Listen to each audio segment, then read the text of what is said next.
On the morning of October 30th, 2011, hunters walking along Millsfield Highway in Dyersburg, Tennessee, discovered an abandoned white Nissan with shredded tires and a locked interior containing a black Halloween costume. Within hours, volunteers would flood the surrounding fields and forests searching for the vehicle's owner, a 44-year-old personal trainer and marathon runner named Karen Swift. What began as a missing person case in a quiet agricultural town would evolve into a 13-year legal saga marked by contested evidence, family division, and questions that remain unanswered to this day. This is the story of how one Halloween night unraveled a marriage, fractured a community, and left investigators with a body but no definitive perpetrator. Before we go deeper, subscribe if you love true crime documentaries and tell me in the comments where you're watching from. Karen Johnson entered the world on January 25, 1967 in Dyersburg, Illinois, a small city in the state's western reaches where the prairie meets the Mississippi River Valley. She arrived into a family that had chosen her, adopted as an infant alongside 4 siblings by Gary and Carol Johnson, a couple who built their household through intention rather than biology. Adoption records from that era were typically sealed, and little public information exists about Karen's biological origins. What defined her early years was not genetic inheritance, but the environment the Johnsons created, a working-class Midwestern household where athletic achievement and personal discipline were valued. From childhood, Karen displayed a natural affinity for endurance sports. By high school, she had become a competitive runner, specializing in 5-kilometer races on the track circuit. Her trophy collection grew throughout her teenage years, physical proof of a drive that extended beyond casual recreation. Running was not merely exercise for Karen, but a form of self-expression, a way to test limits and establish identity. Those who knew her during this period recalled a young woman who was focused, determined, and comfortable pushing through discomfort to reach goals others might abandon. This passion for running would remain central to her life long after high school ended. Years later, as an adult with children and competing responsibilities, Karen continued to train seriously. She eventually completed the St. Jude Marathon in Memphis, finishing 22nd among all female competitors. That placement qualified her for entry into the elite Boston Marathon, one of the most prestigious road races in the world. For a woman balancing motherhood, multiple jobs, and the demands of daily life in rural Tennessee, this achievement represented extraordinary dedication. It also revealed something essential about Karen's character. She was someone who set ambitious goals and followed through, even when circumstances made it difficult. In Dyersburg, a town of roughly 17,000 people in Dyer County along the Mississippi River floodplain, Karen worked as a personal trainer at the local YMCA. Her supervisor, Randy Butler, would later describe her contributions as transformative, both for the organization and for the individuals she coached. She taught aerobics classes, developed personalized fitness plans, and cultivated relationships with clients that extended beyond transactional instruction. To supplement her income, Karen cleaned houses, performed landscaping work, and sold Avon cosmetics and Tupperware products door-to-door in her neighborhood. This combination of jobs was common among working women in small southern towns during the early 2000s, where single-income households were increasingly rare and economic survival often required multiple revenue streams. Those who interacted with Karen regularly spoke of her warmth and nurturing presence. She had a way of making people feel seen and valued, whether during a training session at the gym or a casual conversation at the grocery store. This quality was not performative but seemed intrinsic to her personality. Friends described her as someone who genuinely cared about others' well-being and invested time in relationships without expecting anything in return. In a community where social networks were tightly woven and reputations mattered, Karen was widely regarded as someone trustworthy, kind, and fundamentally good-hearted. On September 23, 1989, Karen married David Swift. The details of how they met and what drew them together are not extensively documented in public records, but their union produced 4 children over the following decade: Preston, Dustin, Ashley, and Keeley. For the first several years, their marriage appeared stable from the outside. They maintained a household, raised their children, and participated in the rhythms of small-town life. But beneath the surface of normalcy, tensions were building that would eventually fracture the relationship beyond repair. In 2000, approximately 11 years into their marriage, David had an extramarital affair that resulted in the birth of a child. This betrayal led to divorce. Yet within the same year, Karen and David remarried. This pattern of separation, followed by reconciliation, would become characteristic of their relationship dynamic. Friends who observed the marriage closely noted that David exercised significant control over Karen's activities and communications. Kathy Boner, one of Karen's closest friends, would later testify that David constantly monitored his wife, calling her mobile phone with relentless frequency. On one documented occasion, David called Karen 25 times in a span of just under 30 minutes. This level of surveillance suggested not concern but control, an inability or unwillingness to allow Karen autonomy even in mundane daily matters. The years following their remarriage were marked by this ongoing tension between Karen's desire for independence and David's need to maintain oversight. For those who knew the couple, it became increasingly clear that the relationship was fundamentally unequal. David's behavior fit a pattern recognized by domestic violence advocates and psychologists: constant checking, undermining comments, and gradual erosion of the partner's self-confidence. Karen's friends watched as she navigated this dynamic, trying to balance her role as a mother with her sense of self-preservation. In the months leading up to October 2011, something shifted. Karen underwent what friends described as a transformation. She became more social, more confident, more willing to assert her own preferences. She joined a new circle of friends at the Farms Golf Club in Dyersburg and began attending social events more frequently. For those who had watched her struggle within the confines of her marriage, this change was striking. It was as though Karen was emerging from years of suppression, reclaiming parts of herself that had been dormant or actively discouraged. David interpreted this transformation differently. In conversations with investigators and friends, he characterized Karen's behavior as a midlife crisis. He claimed she had started drinking heavily, partying irresponsibly, and neglecting her family obligations. He painted a picture of a woman who had lost her way, abandoned her values, and prioritized selfish pursuits over maternal responsibility. This narrative conflict between how Karen's friends saw her evolution and how David framed it would become central to understanding what happened next. Karen's daughter Ashley noticed the change as well. In tearful conversations, she pleaded with her mother to stay home more often, expressing confusion and hurt over what felt like abandonment. For a child navigating adolescence, her mother's increased independence registered as rejection. Karen faced a painful choice: continue reclaiming her autonomy or retreat back into the familiar patterns that kept her family comfortable, but herself diminished. On October 10, 2011, Karen made her decision concrete. She filed for divorce in Dyer County Circuit Court. The petition outlined her requests: half ownership of the marital home, primary custody of all 4 children, and child support payments of $1,400 per month. David's monthly income was listed as $8,500, suggesting a middle-class household with resources but also financial obligations that would be difficult to split. The filing represented a point of no return, a public declaration that Karen was leaving the marriage permanently. Recognizing that David had been monitoring her communications, Karen obtained a second mobile phone from Bill and Kathy Boner. This device was intended specifically for private conversations with her divorce attorney, Jason Sessi. The need for such secrecy reveals the extent to which Karen felt surveilled within her own marriage. She could not trust that her primary phone was private, so she acquired a backup that David supposedly did not know existed.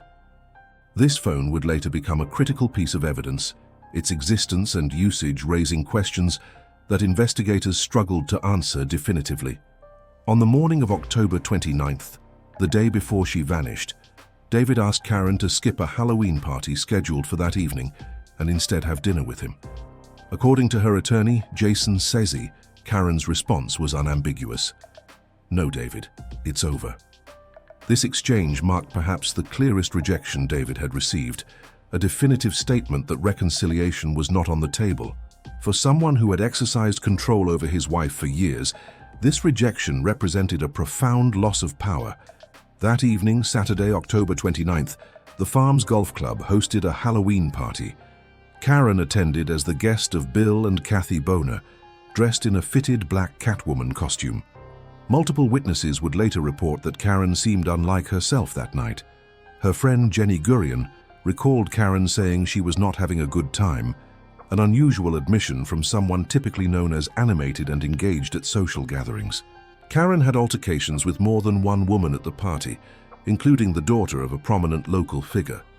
The nature of these conflicts was never fully detailed in public testimony, but they suggested that Karen was dealing with tensions beyond her marital troubles. Around 11:58 p.m., Karen left the party with the Boners and went to their home, where she had planned to spend the night. But shortly after midnight, she received a phone call from her 9-year-old daughter Ashley, who was at a sleepover and feeling unwell. Ashley wanted to come home. Karen, fulfilling her maternal obligation, drove to collect her daughter and returned to the family residence on Willie Johnson Road sometime between 1:30 and 2 a.m. David later told investigators that he stayed awake to ensure his wife and daughter arrived home safely. He spoke briefly with Karen before she and Ashley went to bed together in the same room. Digital records show that Karen's phone connected to the home Wi-Fi network at 2:08 a.m. This timestamp would become crucial in establishing a timeline of events. At 4:38 a.m., her phone disconnected from the Wi-Fi for the last time. At 5:04 a.m., the device left the vicinity of the house and moved to what investigators would later designate as an area of interest. Just 5 minutes later, at 5:09 a.m., all mobile phone activity ceased permanently. The phone went dark, its signal lost, its location unknown. The next morning, Karen's daughter Ashley woke up in a different room than the one where she had fallen asleep. Her mother was gone. David claimed he woke around 10 a.m. to find Karen missing, but investigators would later uncover evidence that raised questions about this timeline. At 9:55 a.m., someone accessed the voicemail on Karen's secret phone, the device she had obtained specifically to communicate with her attorney without David's knowledge. Critically, this access occurred while the phone was connected to the Swift family's home Wi-Fi network. This was before the phones had been officially discovered, before anyone had reported Karen missing, before David claimed he even knew she was gone. Assistant District Attorney Tim Box would emphasize this point repeatedly during trial proceedings. At 9:55 in the morning on October 30th, there was one adult in the Swift home. If David was truthfully unaware of the secret phone's existence, how could he have accessed its voicemail? If someone else accessed it, who had both physical access to the house and knowledge of the phone? This single piece of digital evidence became one of the most contested points in the entire investigation. Late that morning, two hunters discovered Karen's white 2004 Nissan Murano on Millsfield Highway, less than a mile from the Swift residence. The vehicle's doors were locked. Inside, investigators found Karen's Halloween costume. Her purse was missing. The right front tire was completely destroyed, shredded down to the rim. Upon closer examination, forensic technicians discovered a screw that had been inserted into the tire tread at a perfect 90-degree angle. This was not a random puncture from road debris, but a deliberate act of sabotage, suggesting someone had intentionally disabled the vehicle. One of Karen's friends spotted the abandoned car and called the Dyer County Sheriff's office before David did. This timing struck investigators as significant. Both of Karen's mobile phones were subsequently found approximately 400 to 500 feet from the Swift home, smashed and damaged, lying near a neighbor's property. The phones had been deliberately destroyed, their screens shattered, their internal components damaged beyond functionality. The Boners reported Karen missing. David called police after they had already initiated the report. This sequence of events raised questions about David's awareness and his actions during the hours after Karen disappeared. Why had he not called immediately upon discovering his wife was gone? What had he been doing during the time between when he claimed to wake and when he finally contacted authorities? The Dyer County Sheriff's Office launched an extensive search operation. Officers deployed K-9 units trained in tracking and cadaver detection. Tennessee Highway Patrol strike teams joined the effort, along with helicopters equipped with thermal imaging cameras and volunteer rescue squads. The search area encompassed the terrain around the Swift home and the location where Karen's vehicle had been found, a mix of agricultural fields, wooded areas, and rural roadways. More than 300 volunteers from the community participated in the search, walking grid patterns through fields and forests, calling Karen's name, looking for any sign of her presence. Among those volunteers was Dawn Gibbons, the former First Lady of Nevada, whose son had attended school with Karen years earlier. Gibbons traveled to Tennessee specifically to join the search efforts along the Obion River, demonstrating the reach of Karen's personal connections and the concern her disappearance generated. On November 10th, searchers specifically examined an area around Bledsoe Cemetery, a small rural burial ground located in an isolated section of the county. They found nothing. But during November, 3 separate witnesses reported seeing a man with a metal detector in the cemetery area. Karen's son, Dustin, testified that he personally encountered this individual. The man claimed he was searching for a lost watch. Dustin noticed, however, that the man was already wearing a watch on his wrist. This detail seemed odd, perhaps insignificant in isolation, but troubling when considered alongside the other circumstances. The man's identity became known to investigators, described in some accounts as a prominent local figure, but he was never adequately investigated. Questions about who he was, why he was searching that specific location, and whether his presence was connected to Karen's disappearance remain unanswered. 10 days after Karen vanished, someone broke into the Boners' home where Karen had briefly stayed on the night she disappeared.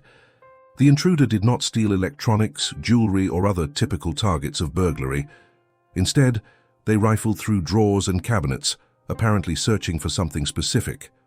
The Boners believed the intruder was looking for evidence related to Karen's case, perhaps documents or communications she might have left behind. The break-in was reported to police, but no suspect was identified and no arrests were made. On December 9th, 2011, 40 days after Karen was last seen, a hunter walking through the kudzu-covered terrain near Bledsoe Cemetery made a discovery. Partially concealed in the dense vegetation was a decomposed human body. The remains were badly deteriorated, making immediate visual identification impossible. The body was transported to the medical examiner's office in Memphis for autopsy and forensic analysis. Dental records confirmed the remains were Karen Swift. Dr. Karen Chancellor, the pathologist who performed the autopsy, determined that Karen had suffered blunt force trauma to the head. The severity of the injuries indicated a violent attack. However, due to the advanced state of decomposition and damage from environmental exposure, Dr. Chancellor could not definitively determine whether Karen had died from the head injuries or from some other cause. The manner of death was classified as homicide, but the specific mechanism remained uncertain. No murder weapon was recovered from the scene. The location where Karen's body was found presented a troubling chronological problem. Searchers had specifically examined the Bledsoe Cemetery area on November 10th, less than 2 weeks after her disappearance. They found nothing. Yet 40 days later, her body was discovered there, partially exposed and decomposing. This raised 2 possibilities. Either the initial search had been inadequate and somehow missed the body, despite trained personnel and dogs conducting a thorough sweep, or the body had been placed there sometime between the November 10th search and the December 9th discovery. If the latter was true, it suggested someone had access to Karen's remains and moved them after the initial search had concluded. Investigators attempted to reconstruct what might have happened. The working theory began with the timeline established by phone data. Karen arrived home between 1:30 and 2 a.m. on October 30th. Her phone connected to the home Wi-Fi at 2:08 a.m. At 4:38 a.m. the phone disconnected. At 5:04 a.m. it left the immediate vicinity of the house. This window, roughly 2 to 5 in the morning, became the critical time frame during which something catastrophic occurred. David Swift told investigators that he had injured his knee in the days leading up to Karen's disappearance. He claimed this injury limited his mobility and would have made it physically difficult to overpower his wife or transport her body. He presented this knee injury as evidence of his inability to commit the crime. However, Witnesses who saw David during the relevant period noted that he seemed able to move without significant difficulty, raising questions about the severity of the injury and whether it truly represented an impediment. Neighbors reported smelling a strong chemical odor emanating from the Swift property in the days following Karen's disappearance. Some described the scent as similar to bleach or other cleaning agents. Investigators learned that someone had purchased 7 gallons of bleach around this time, a quantity far exceeding normal household use. The bleach was noted in investigative reports, but was never collected as physical evidence, tested for forensic relevance or analyzed in a laboratory setting. This represented a significant gap in the evidence-gathering process, one that would later frustrate prosecutors attempting to build a case. The garage at the Swift home became a focal point of suspicion. David claimed he had cleaned the garage, explaining this was routine maintenance. But the timing of this cleaning, immediately following Karen's disappearance, struck investigators as potentially significant. Without forensic testing of the space, however, they could not determine whether blood, tissue, or other biological evidence had been present and subsequently removed through cleaning. The investigation revealed additional pieces of circumstantial evidence that painted a picture of motive and opportunity. Karen had filed for divorce 20 days before her death. She was seeking custody of the children and financial support that would significantly impact David's standard of living. He faced the prospect of losing his family, his home, and a substantial portion of his income. For prosecutors, this represented classic motive in domestic homicide cases. A controlling partner faced with irreversible rejection and financial consequences, choosing violence over acceptance. Friends testified about David's behavior during the marriage. Multiple witnesses described a pattern of surveillance, belittlement and control. The 25 phone calls in 30 minutes, the monitoring of communications, the constant need to know where Karen was and what she was doing. Domestic violence experts recognize these behaviors as indicators of an abusive dynamic, even in the absence of physical violence. The psychological control David allegedly exercised over Karen fit a profile familiar to those who study intimate partner homicide. Karen's friend, Aaron Gray, testified that Karen had told her she was in a mess that had nothing to do with her husband. This statement, made shortly before her death, suggested Karen was dealing with complications beyond her marital problems. The nature of this mess was never clarified. Karen did not elaborate, and the comment was left hanging, a fragment of information that might have been significant or might have been trivial. Investigators explored various theories. Was Karen involved in a romantic relationship that had become complicated? Did she owe money to someone? Was she aware of information that placed her at risk? Without Karen alive to explain, the mess remained undefined. Another unexplained detail involved money. According to testimony, someone gave Karen $10,000 to help fund her divorce proceedings. The identity of this benefactor was never publicly revealed. $10,000 represented a substantial sum, particularly in the context of a small-town personal trainer's finances, who had both the resources and the willingness to provide this support. Was it a friend, a family member, or someone with a different kind of interest in Karen's situation? The money's origin remained a mystery, another loose thread in a case defined by unanswered questions. The Halloween party on the night before Karen disappeared took on greater significance as investigators dug deeper. Karen had altercations with multiple women that evening, including the daughter of a prominent man in the community. What caused these conflicts? Were they related to romantic jealousy, social grievances, or something else entirely? Could one of these altercations have escalated into violence after Karen left the party?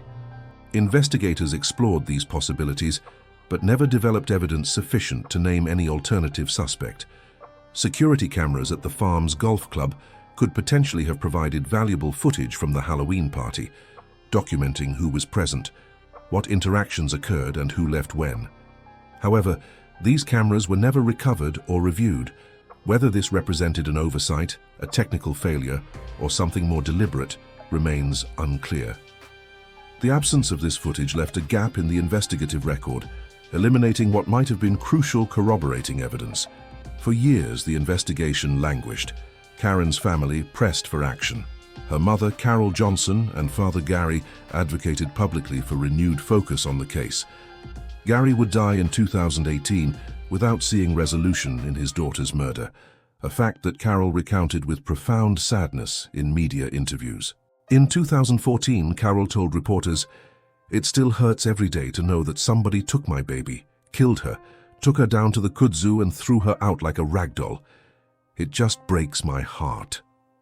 The raw emotion in her words captured the ongoing anguish of a family living without closure, unable to bury their grief because the case remained open and unresolved. David Swift moved forward with his life. In 2014, 3 years after Karen's death, he joined the dating website Christian Mingle, a platform designed for people seeking relationships grounded in shared faith. There, he met Kelly Esmond. They married in May 2016. Esmond would later reflect on how easily she had trusted David, how completely she had believed his version of events surrounding his first wife's death. She did not initially see the warning signs that Karen's friends had observed years earlier. The marriage to Esmond eventually deteriorated. They separated. And in July 2023, while David was out on bond awaiting trial for Karen's murder, he was arrested on felony stalking charges involving Esmond. Authorities in Jefferson County, Alabama, discovered footage of David at Esmond's residence in the middle of the night.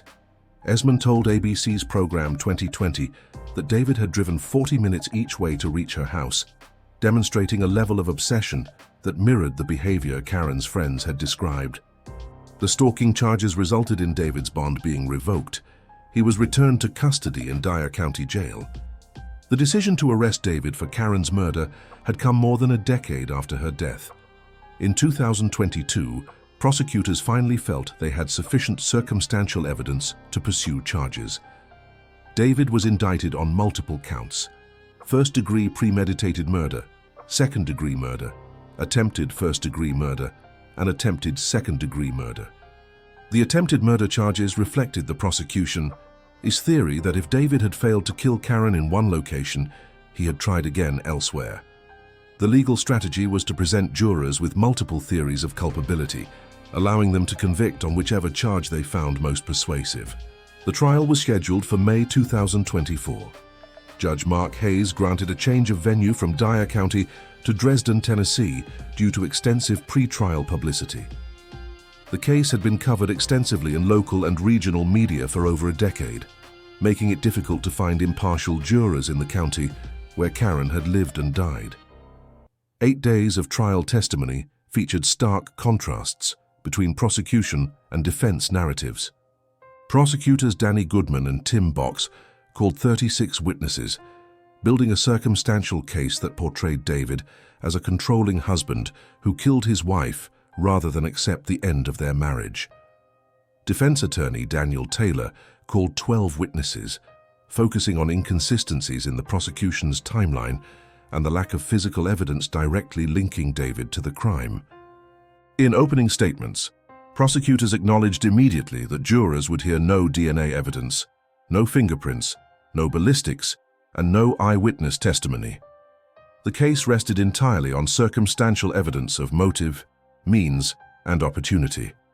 This transparency was strategic, acknowledging the case's limitations while arguing that the totality of circumstantial evidence pointed unmistakably toward David's guilt. The prosecution's theory held that David killed Karen in the garage sometime between 2:08 a.m. and 5:04 a.m. on October 30th. He cleaned the scene with bleach, eliminating biological evidence. He then drove Karen's body to Bledsoe Cemetery, where he concealed it in the kudzu. He sabotaged her car tire with the precisely placed screw, drove the vehicle to Millsfield Highway to stage it as an abandoned car, destroyed both mobile phones to eliminate evidence of communications, and returned home. He used his knee injury as an alibi, suggesting he was physically incapable of the strenuous activities required to commit the crime. Prosecutor Goodman told jurors, "This rejection was eating at David. He began to understand that Karen was truly leaving him, and this time it's forever." The defense countered that the state had no proof to support this elaborate theory. David's knee injury genuinely limited his mobility. There was no physical evidence placing him at the cemetery.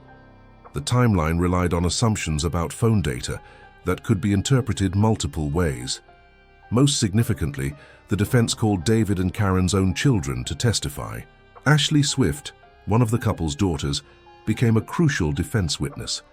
She directly contradicted the prosecution's timeline.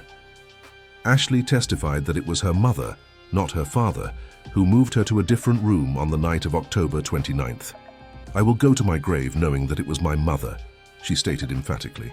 This testimony, if believed, suggested Karen was alive and active in the house later than prosecutors claimed, potentially disrupting the entire theory of when and how she was killed. Ashley heard no struggle between her parents. The home appeared normal when she woke. She described her father as a supportive parent who had helped her change oil in her car, assisted her in getting her first job, and once paid for another family's groceries so their children could have a good Christmas. This portrait of David as a caring father clashed with the prosecution's characterization of him as a controlling murderer. Dustin Swift also told the court he noticed nothing unusual at the house or in the garage after his mother's disappearance. If David had committed a murder and extensive cleanup in that space, Dustin suggested, surely some sign would have been visible to family members who knew the property intimately. Closing arguments laid bare the fundamental tension in the case. Prosecutors asked jurors to connect the dots of circumstantial evidence and reach the only logical conclusion: David Swift had killed his wife. Defense attorneys argued that dots without physical evidence were just dots, insufficient to convict beyond reasonable doubt. They emphasized that American justice requires proof, not suspicion, and that convicting David based on theory rather than fact would be a miscarriage of justice. The jury began deliberations. On the morning of June 6th, one juror was called in separately and admitted to conducting an internet search on the legal term reasonable doubt. This violated explicit instructions that jurors rely only on evidence presented in court and legal instructions provided by the judge. The revelation raised concerns about jury misconduct and whether the deliberations had been tainted. By noon on June 6th, the jury reported they were deadlocked, unable to reach unanimous agreement.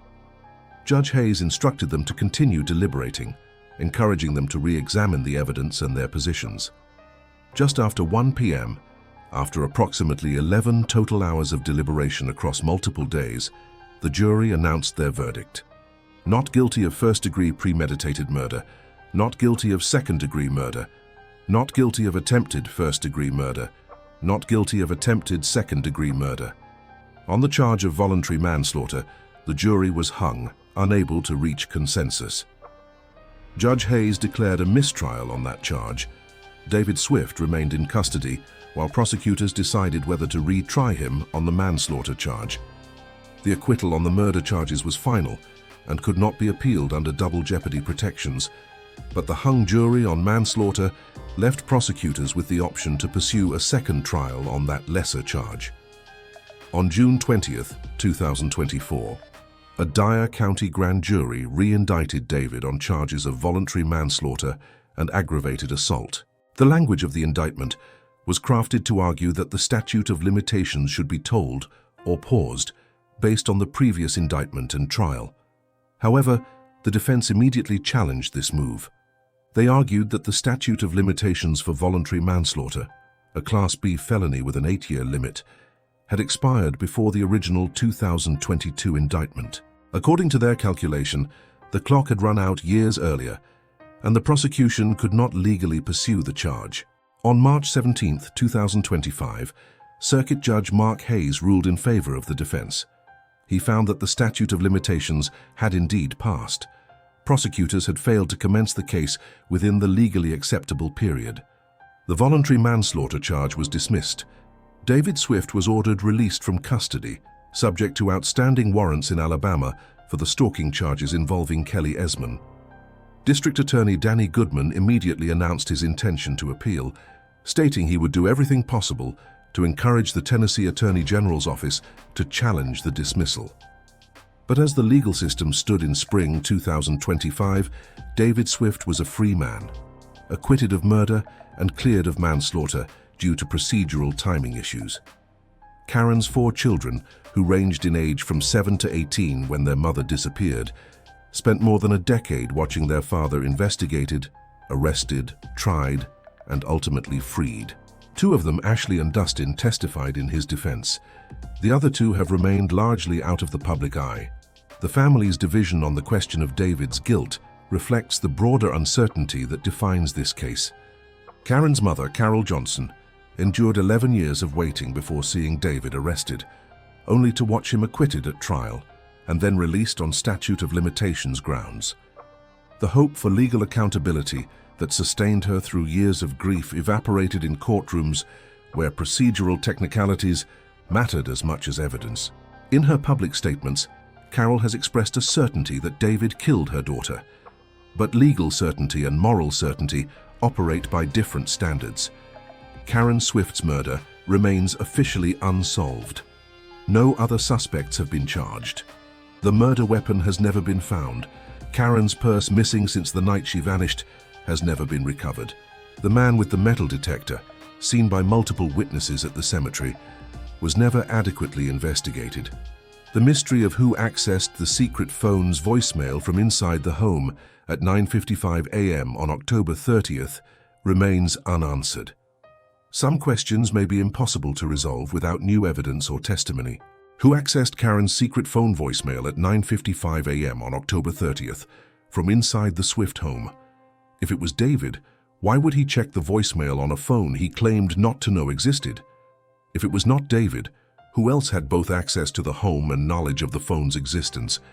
What caused the strong chemical smell multiple neighbors reported from the Swift home in the days after Karen disappeared? Why were the 7 gallons of bleach never collected and tested by investigators? Who was the man with the metal detector seen at Bledsoe Cemetery in November 2011? Why was he searching that specific remote location? Why did he claim to be looking for a watch while already wearing one on his wrist? Why did law enforcement apparently decline to take formal statements about him? Why were the security cameras from the farm's golf club never recovered or reviewed? What was the mess Karen told her friend Aaron Gray she was in that had nothing to do with her husband? Who gave Karen $10,000 for her divorce expenses? What caused Karen's altercations with multiple women at the Halloween party on October 29th?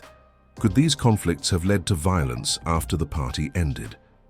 How did searchers conducting a thorough examination of Bledsoe Cemetery on November 10th miss Karen's body, only for it to be discovered there a month later?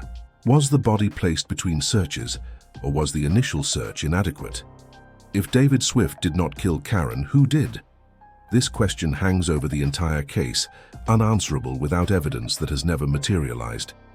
Prosecutors argued that David had motive, means, and opportunity, that the circumstantial evidence pointed toward his guilt, that no other explanation made sense.